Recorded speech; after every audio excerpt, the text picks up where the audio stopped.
This program is brought to you by the following proud sponsors: Paulson Manufacturing, saving the eyes and lives of workers and first responders by manufacturing the highest quality and most reliable safety protective gear in the world.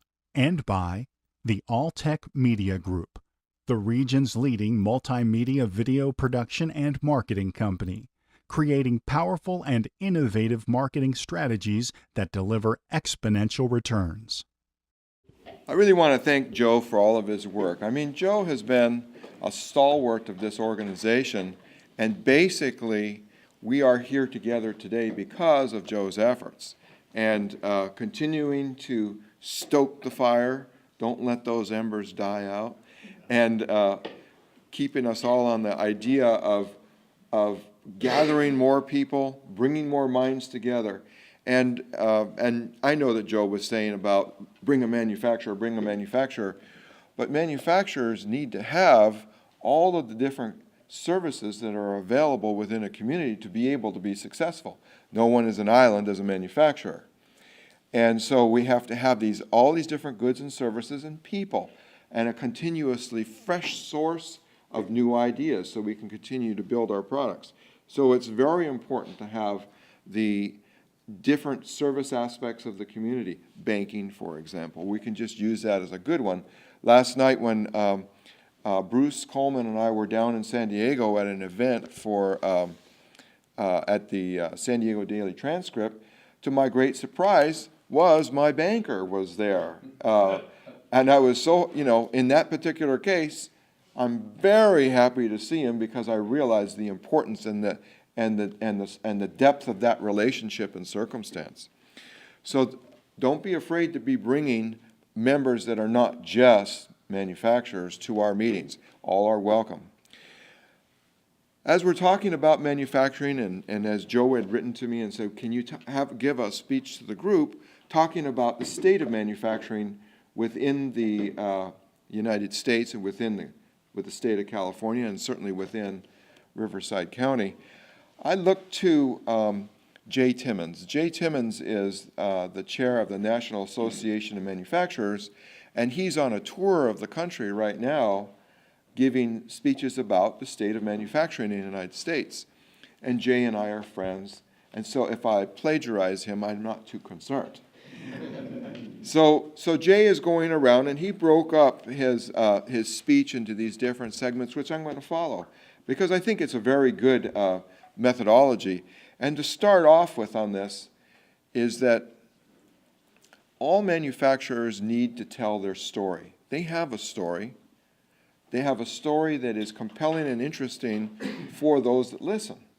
And it's the ability to tell the story is the key to getting the rest of society to understand what is manufacturing.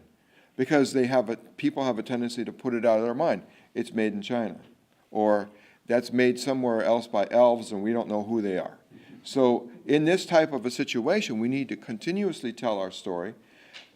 We have to tell our story not only to people that are outside the organization, but also to the people that are inside our organization, because that gets them telling the same story, and we're not having all these different variations going on of what is going on in manufacturing. Manufacturing is resilient. We manufacturers survived the Great Recession of 2008, and it's robust as ever.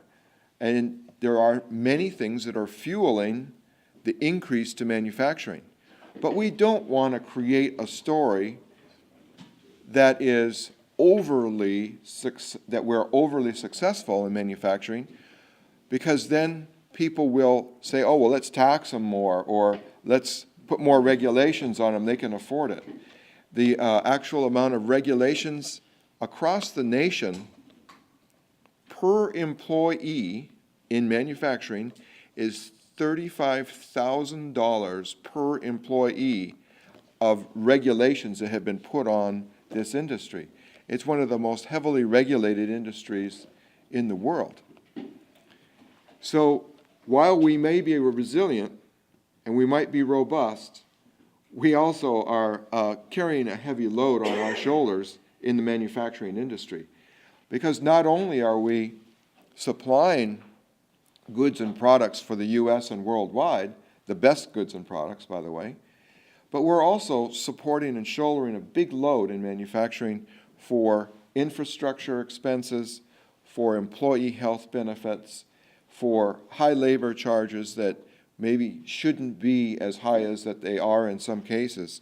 And so this manufacturing industry, which is 12% of the GDP of the United States, is supporting more than its share. We're punching above our weight, so to speak. Speaking of trade, trade is a worldwide event. We as manufacturers need to be tapped into those markets. It's a passion of mine. I spoke about international trade policy at the White House 3 weeks ago, and it was an excellent event. We all had a great opportunity to speak, discuss our perspectives on trade, and again, they want to hear our story because they hear the overall story all the time. They want to hear individual stories so that they can take those notes, that information, things that we've gleaned and we've won by hard efforts, and then apply that to improving the international trade. International trade is filled with all kinds of acronyms. TPA, TTIP, TPP, XM. These are all just acronyms, but when you know the story behind them, you know the efforts that are going on. For example, with TPA, Trade Promotion Authority, this is where the President of the United States is given the authority by Congress to make a decision on a new trade agreement and then present that to Congress just for an up and down vote, no negotiation at the congressional level. TPP, Trans-Pacific Partnership, is an agreement between the United States and 11 other countries, including Japan, in the Pacific coastal areas that will open up to eventually be 40% of the world's GDP as a free trade agreement for the United States. TTIP is the Transatlantic Trade and Investment Opportunity.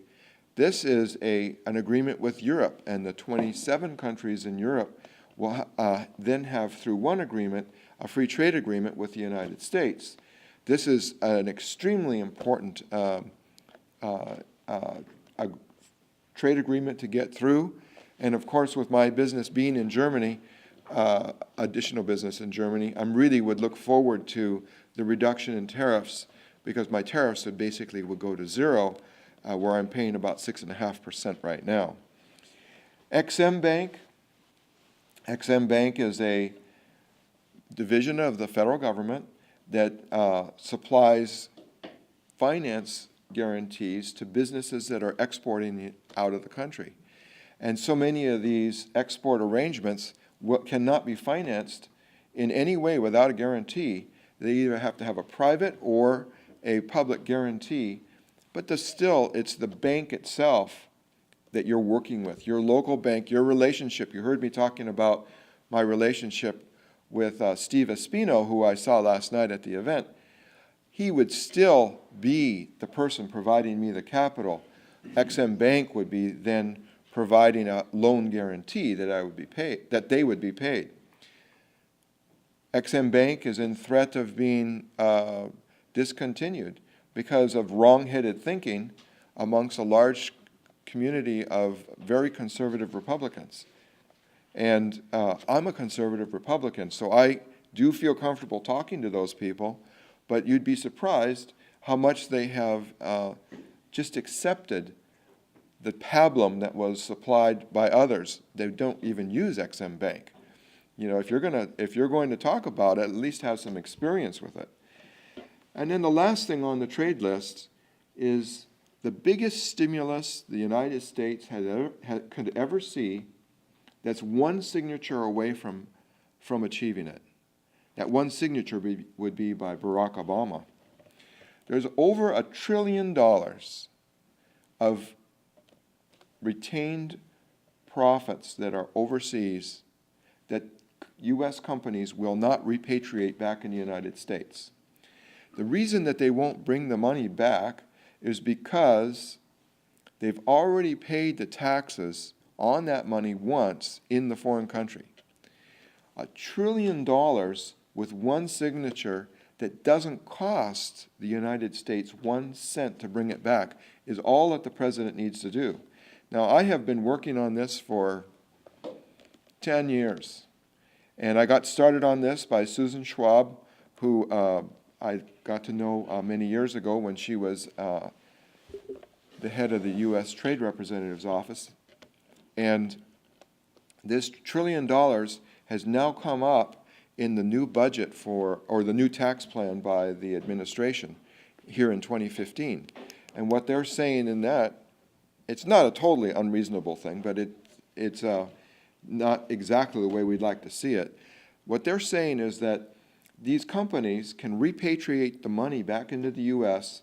for 14% taxes, but they're willing to agree that if they've already paid, let's say they've paid 10% in the foreign country, they would only have to pay 4% to bring it back to the U.S. It's not unreasonable.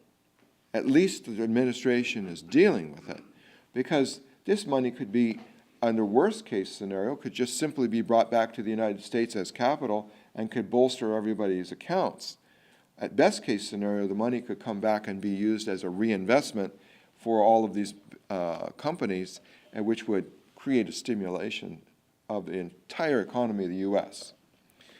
That's on trade. Taxes, I can say that I've been to Treasury. I've argued taxes in Treasury, and the little portion that I had to argue, they went along with, but the overall portion, after large arguments about taxes, there was a group of us in manufacturing, they said, you don't realize how much we need the money. And so they don't want to lower the taxes. The U.S. corporate structure is the highest taxed corporate structure in the world. It's not an advantage for attracting new businesses into the United States, and it's not an advantage for businesses to grow when you have this high tax structure. However, you can't just lower corporate taxes, because in manufacturing, 2/3 of the manufacturers in the United States are not a C Corp. They're an S. And so in this kind of a situation, if we treat one way, we can't be unfair with the other. And it's a complex situation because the government needs the money. I heard it straight from Treasury. So in this, we are looking for, from manufacturers' point of view, a permanent R&D tax structure so that we can have those R&D tax credits. We are looking for lower taxes for manufacturers. And there is discussion about, in this new planned tax structure that is being promoted, some lowering of taxes for manufacturers. That remains to be seen. Going through our list here, we get to energy. And all of us rejoice every time we fill our tank and it costs less than it used to cost. I think that's a temporary phenomenon. And we are going to see the energy costs will probably not be rising as much as they were, but we don't expect them to stay down as low as they are. Manufacturing uses a lot of power, or a lot of energy, usually in the form of electricity is our most common way. In my particular business, it's certainly electricity, but also all the raw materials that I buy are, because I'm in the plastics business, are highly oriented around petrochemicals. We have a wonderful circumstance in the U.S. that is bringing a lot of additional manufacturers to the United States that make energy intensive products. For example, rubber tires. Rubber tires, more companies are coming to the U.S. to build their rubber tires here instead of importing the tire. They'll build them here because of the lower cost of energy.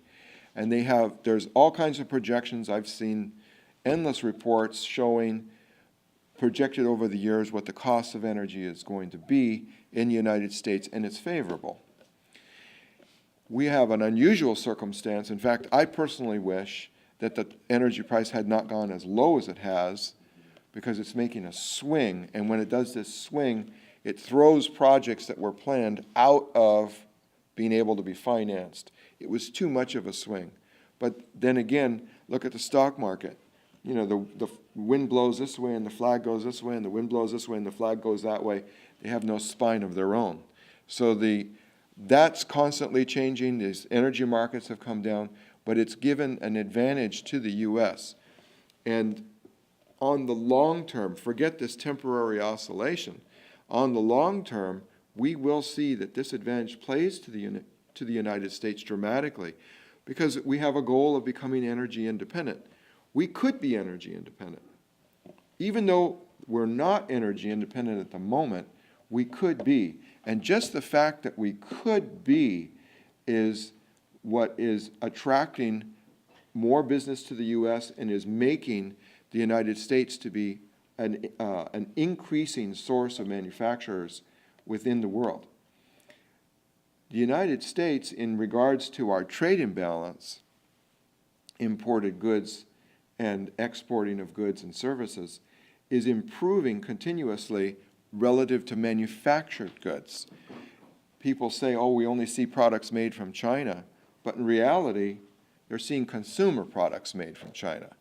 B2B work is very commonly is U.S.-made product.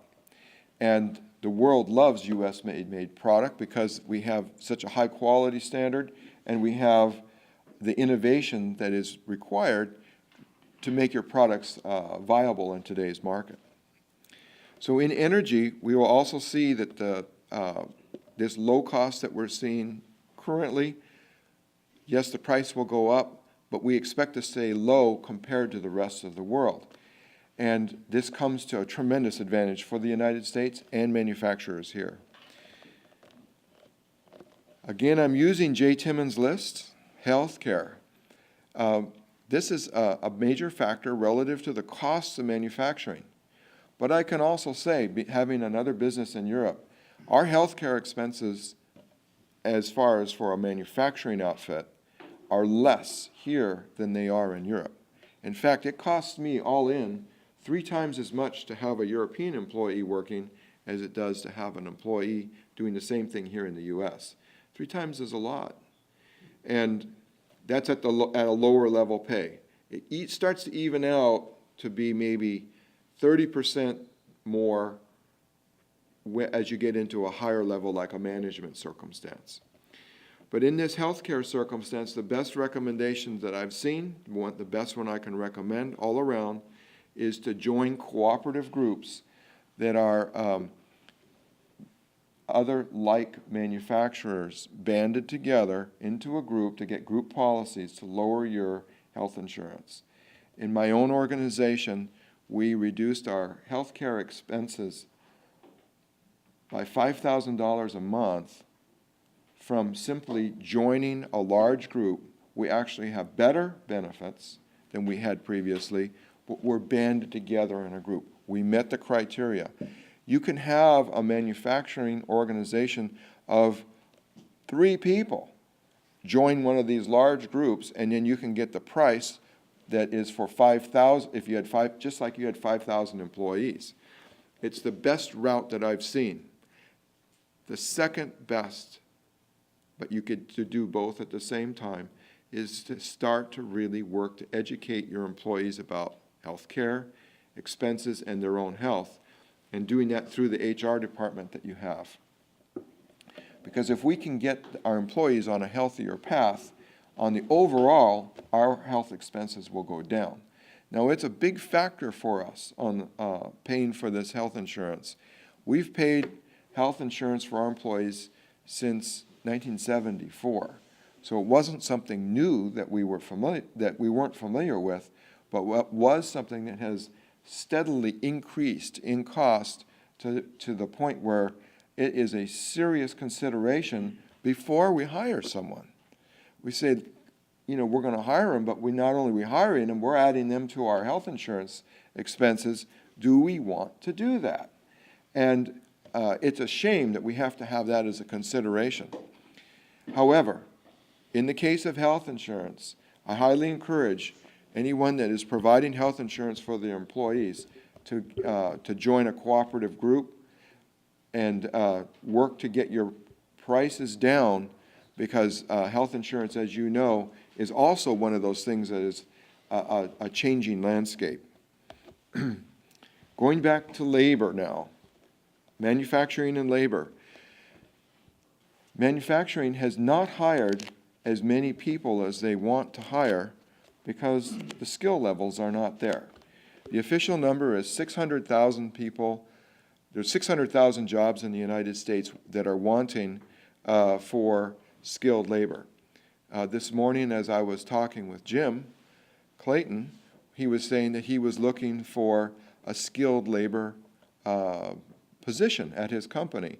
And he was excited to hear that maybe I knew an opportunity for him to try to hire someone. Skilled labor is going to continue to be tough. It's going to continue to be tight. And as the manufacturers continue to grow and hire, that skilled labor is going to cost more. It's just a reality, is that you're going to have to pay more for some of these people. We really have not seen wages go up dramatically here where we are, but in other areas of the country, the wages are starting to rise quite quickly. So we'll have to keep an eye on that relative to our labor expenses. Now, why is it that manufacturing has not hired as many people as was projected? Because manufacturing was growing, where was the labor and the hiring? It's because of this productivity rate. The productivity rate is around 2%. So in other words, if I was to do the exact same amount of work in my total sales 1 year over the next, I would need, on average, 2% fewer people. And that's because of the improvements to automation. We've seen it throughout our factories. We're always looking at how can we do labor savings. Well, all this labor savings adds into a 2% productivity rate. And if you compound that 2% over a period of 10 years, you have quite a large number of fewer people that you need to be able to support your growth in manufacturing. So the productivity rate is a good thing, but it also means that you need people that are higher skilled to deal with the machinery, the equipment, the CNC programming, the automated inventories in our warehouse, all of these things, because we're not looking for the low-skilled people like used to be. So it's kind of the two edges of the sword, and we have to deal with it, but that's part of our story as we're explaining to people about manufacturing. We are not hiring as many people as you would think we would hire because we're more efficient. That's a nice way to say it. Going to infrastructure, on infrastructure, we have a glaring example of a circumstance that's occurring in infrastructure that's hurting all of us, and that's a little bit of labor is also involved in this, obviously, but it's the port strikes that are occurring. They're not officially strikes, they're officially called slowdowns, but they are performing as a strike. So the ports here on the West Coast have an unusual circumstance of that the cities that grew up around these ports, they have constraints of both truck traffic and rail availability in these ports to be able to unload all those goods, load up all new goods, and get them out of the country or bring it in. So in these strikes that are occurring, which are labor oriented around labor, it's really crippling the United States and especially California. I personally know companies that are losing $1 million a month because of the port strike. And yet, in this particular case, exactly where federal mediation should occur with the high energy and vigor, we're not getting that. They're trying to let this thing run its course, but it's costing all of us. I have products and containers that can't get out. It's an issue for us, and here it is. We're trying to really open up through the Trans-Pacific Partnership Agreement, which has not been signed yet, but we're trying to open up stuff that was going out through our ports, and here we're on strike. This needs to be solved, and it needs to be solved at a top level.